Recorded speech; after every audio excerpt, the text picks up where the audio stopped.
Welcome back. We are now inside of a buy button screen for a product within the JVZoo network.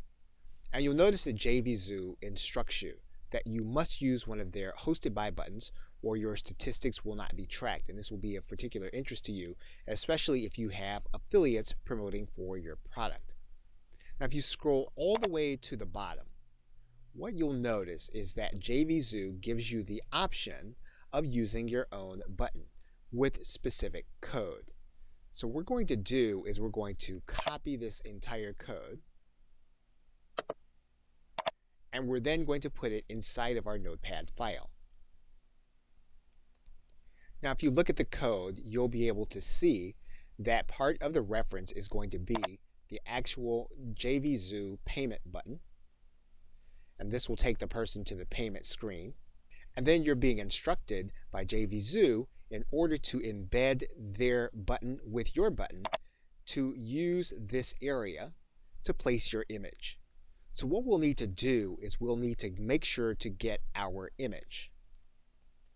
Now let's assume that you want to use one of the images already in a folder on your website, and you might even recognize this URL. Now what we would do if we took this entire URL and then we embedded it, the question would be what we would then see.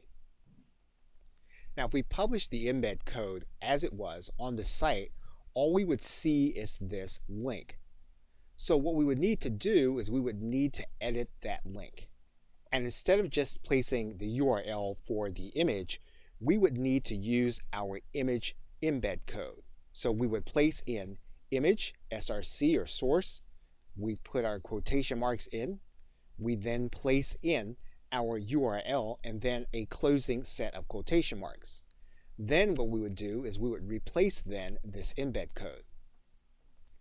The link would then be visible and then clickable, and this would click back to your JVZoo product. Now there is one variation that you're going to want to note. When you are placing the image source and you're finding the URL, if you were using a WordPress site and you were embedding onto a WordPress site, you're going to want to make sure that that image is placed inside of your WordPress site already. You will then grab the image source from your WordPress site. And you can get that source URL from your image once you've uploaded by copying this link. Okay, so with that, thanks, and I will see you in another video.